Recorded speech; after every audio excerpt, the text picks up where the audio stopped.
పంజాబత్ సింహం గర్జించిందే, లజపతి రాయి పేరు వినగానే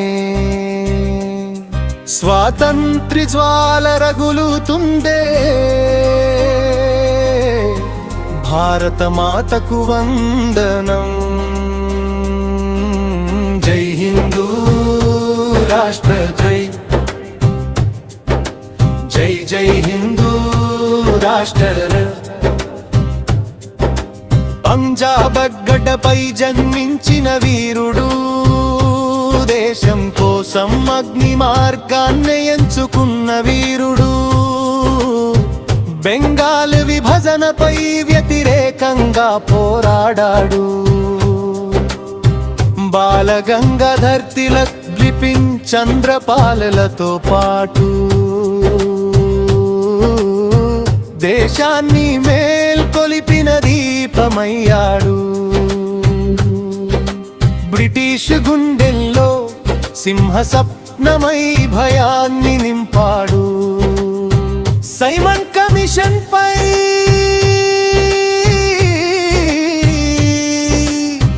సైమన్ గో బ్యాక్ అని గర్జించిన వీరుడు.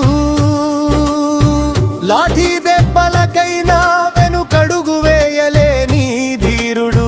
తన ప్రాణాల్ని సైతం దేశానికి తృణప్రాయంగా అర్పించిన సమరయోధుడు.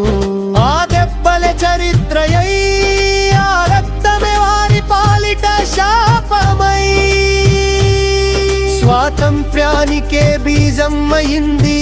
దేశభక్తి అంటే ఏమిటో చూపించాడు. తన త్యాగంతో భారతాన్ని నిలబెట్టడు. హిందూ సమాజం ఐక్యత కోసం ఒకే ధ్వజం కింద కలవాలని నినాదం.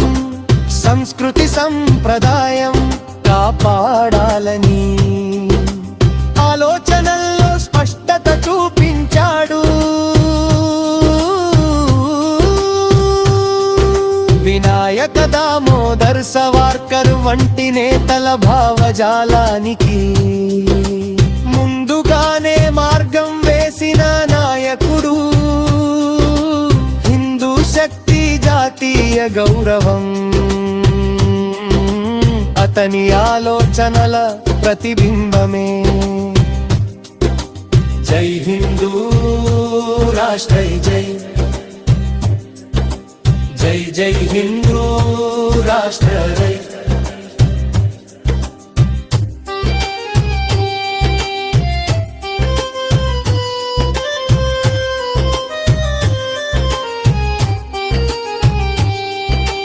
అమెరికాలో తన స్వరాన్ని వినిపించి ఇండియన్ హోమ్ రూల్ లీగ్ స్థాపించి దేశం కోసం ప్రపంచాన్ని చైతన్యపరిచాడు. విదేశాల్లో కూడా భారత గౌరవం పెంచాడు. లాలా లజపతి రాయ్ పేరు చరిత్రలో నిలిచింది.